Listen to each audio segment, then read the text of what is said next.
आमच्या मंडळाचे चिंतन तसेच सायलीला कार्यकारी सदस्यपदी हिमांशू आर्डेकर समजावून सांगायचे म्हणजे सगळ्यांनी हा आनंद लुटावा याच करता गुरुवारी भाऊंच्या लेखनातून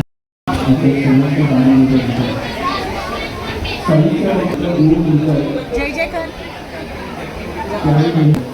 लोक डोळे बंद करून देतात असे काही काही असतं आम्हाला अत्यंत म्हणजे आम्ही कार्यक्रमाच्या सुरुवातीपासून किंवा सगळ्यांना जे सांगतोय ना पुढच्या सुद्धा नाचा ते याच्या